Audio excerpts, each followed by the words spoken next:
If you found this video enjoyable, please leave a like and hell, even subscribe if you want to. It only takes 2 clicks, and push that notification bell just to get the messages for my videos. That would be greatly appreciated. So I'm feeling a bit devious this week when it comes to YouTube content creation, and I feel like I need to talk about the villains of JoJo's Bizarre Adventure because I actually haven't given my thoughts on any of these guys pretty in-depthly, and this is going to be more like an opinion piece on all of them, with a bit of information on the side to explain how Araki made the villain, and just kind of, basic things you wouldn't probably get from reading the story. So starting with part 1, Phantom Blood, Dio. So with part 1, I think a lot of people tend to forget about the fact that part 1 is Araki's first work that was extremely successful, because if part 1 was not around, we wouldn't be at part 9 coming in December. So I think a lot of people have to keep that in mind here. So with that being the case, Dio is a character that a lot of young writers, write being a pure evil character. Araki has stated on plethora of time how Dio in part 1, more specifically in part 1, is supposed to be evil incarnate. Speedwagon states this, Jonathan states this, a lot of characters state it, and even Araki in interviews, at least in the early 2000s, states it himself. Like, Dio is supposed to be evil incarnate, and it is shown extremely well. Jonathan is supposed to be this character of light, goodness, and being the, well, most likely and indefinitely the character who is supposed to be the hero, like literally a Western hero to the maximum.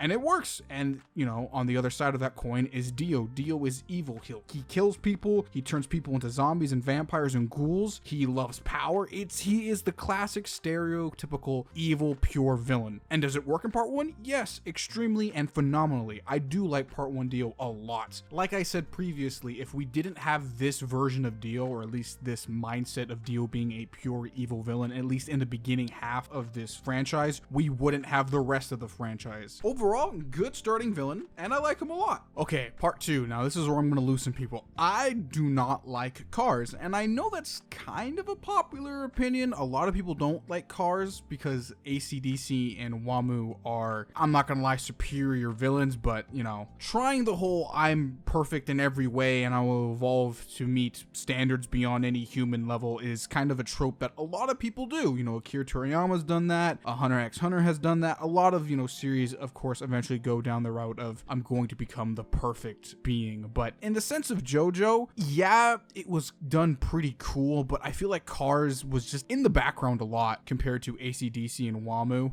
I'm gonna state my opinion there. Like, Cars is cool, and he did have his interactions with Joseph and Lisa, but AC/DC and WAMU just had way better moments and were just a lot cooler to look at. I'm gonna be real here. I'm sorry if that's negative in a lot of ways, but like, Cars is just a mixed bag with me. Also to mention, this is a thing that I have noticed with Araki, is that when Araki, begins to build up a villain midway through the part, the villain's gonna suck. Like, I'm gonna be honest, I'm gonna bring it up with other villains throughout this video, but like the whole, hey, here's the villain in the middle of the part, or even very close to the end of the part, they tend to suck, and a lot of people agree with that. I'm just gonna point it out throughout the whole video, but I'm just stating it here now that part 2 starts this trend. Just saying. So part 3, this is where things get dramatically different and eventually evolve throughout the series for the better. And I'm going to kind of clarify this because I've said it in other videos, but part 3 is a checkpoint within this franchise to show that Araki has dramatically changed himself, how he writes characters, how he designs characters, how he does power systems, and overall how he just develops a story for the better. And since this video is villain oriented, I'm going to talk about, the things in part 3 that are villain oriented, of course. So there is a very interesting quote in volume 3 of JoJonium. How you represent the ultimate villain as depicted against a symbol of justice. How exactly would he fall into the role of the villain? People always love to compare who's the strongest or who's the coolest. This idea, this quote is so damn important. I cannot begin to press onto you guys just how critical this sentence is for the entire franchise, for heroes, villains, deuteragonists, minor villains, and stands in general. This single quote is hyper important because it reflects every villain afterwards. And of course, this quote is directly tied to Dio in part 3, who has a dramatic difference in appearance, powers, and everything. He is, from this point onward, the most important character in the series. Like, he was already important beforehand, but he becomes so much more more important afterwards, because JoJo's Bizarre Adventure is about JoJo, but it's about Dio's influence on the family. And in part 3, it really puts to you that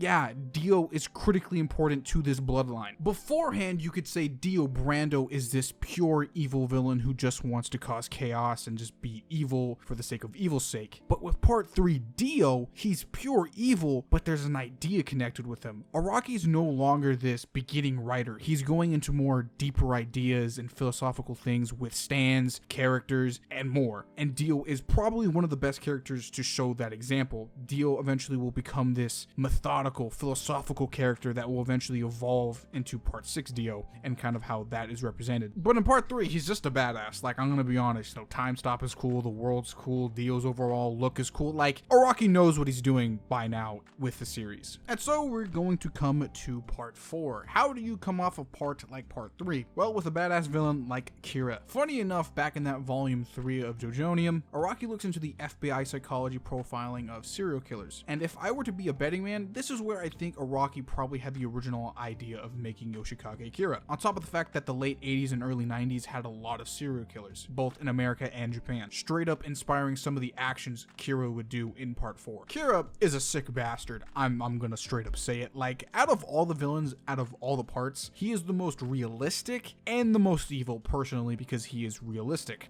All the other villains want a grand life, while Kira wants a pretty peaceful one, and it really shakes up the themes of the previous villains, that being Dio, Cars, and Dio.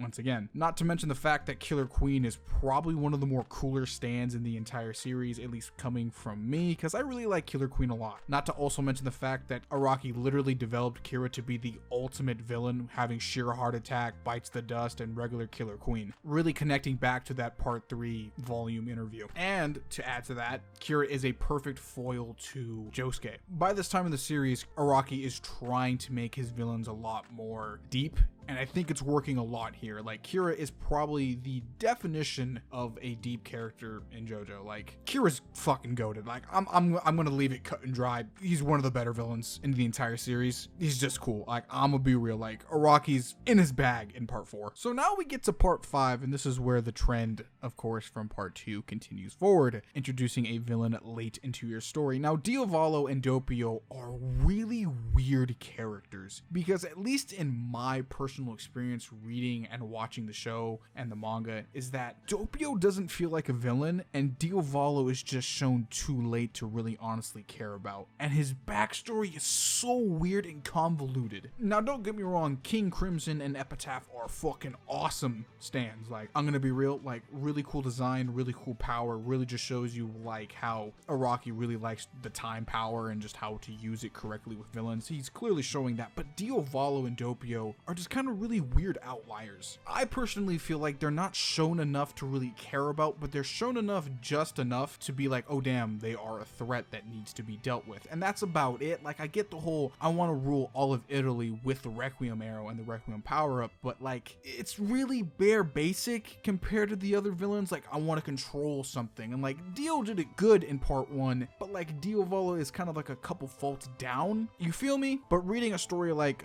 Shameless Purple Haze really makes Diavolo's character like a bit cooler, because they give him a slightly, you know, interesting like trivia facts with him, but since they're not canon, I'm not going to bring them up there. But like, Diavolo's kind of underwhelming, sadly. I just don't find him really, you know, shocking or changing in any way like Kira or Dio was. Also, the whole, you know, mysterious mega like mystery idea with his backstory was a cool idea, but like, I'm gonna be real with you, Araki, that was stupid. I know we were going through a phase during part 5 because he was a little depressed, but like, explain that shit. It's really uncool to leave open, you know, ties like that, making like these weird ass assumptions to how people get into power without really showing it. Just pointing that out. Stone Ocean part 6, Pucci Uke. So this is, I really like Pucci. I recently reread part 6, and I kind of really want to talk about Pucci pretty heavily here. I love the fact that Araki remakes a villain by not remaking a villain. You feel me? Pucci is kind of almost, in a sense, trying to live up to Dio's ideals, but kind of in his own way, through his own philosophy, and shows that incredibly well.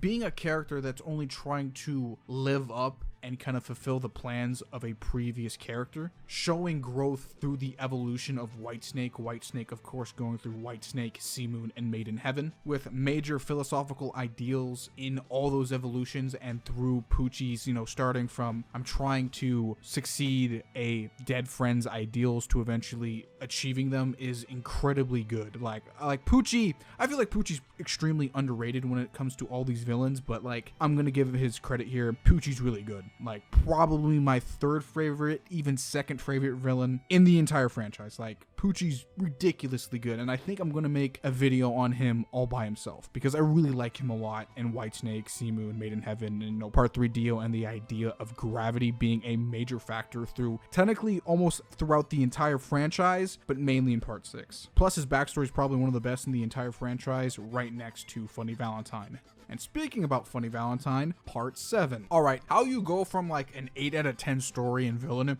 to an 11 out of 10 story and villain, I don't know how you do that shit. Araki was in his fucking bag. Like all the ideas previously said in that Volume 3 interview and how he's been developing characters throughout all these earlier parts have culminated in probably one of the best villains. Like, Funny Valentine's ridiculously good. If you have not read Part 7 yet, Steel Ball Run, please do so. Everything from his stand, his design, his ideals, his morals, his backstory, to overall the main plot of the story of Steel Ball Run, his interactions with Gyro and Johnny, and the clash of philosophical ideals is just I can't explain this well enough in front of this microphone to you guys to really show you what I mean. Like, the dialogue between Johnny and Valentine at the very end of their battle is just fucking magnificent, and the ideals of the first napkin are just fucking like, oh my god, dude. Funny Valentine is so damn cool. And the fact that D4C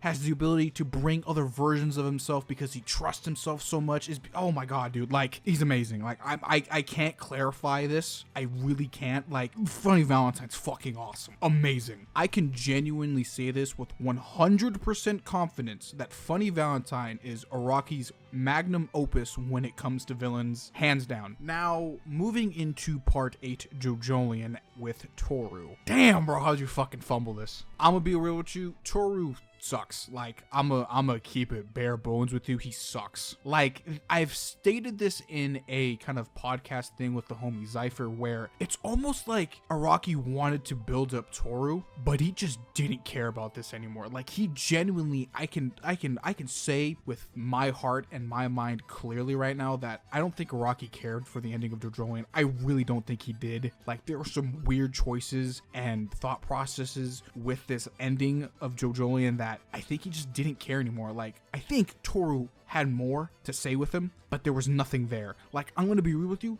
Toru doesn't have much other than the rock human origin, and that's about it. Like, Wonder Review is incredible. That entire battle and arc is amazing, but Toru has literally nothing. I don't know how you could evolve Diavolo one step further, making King Crimson into Wonder Review and Diavolo into Toru. I don't know how you do that shit. That's just amazing. I'm gonna give credit there. That shit's just wild. That's wild, bro.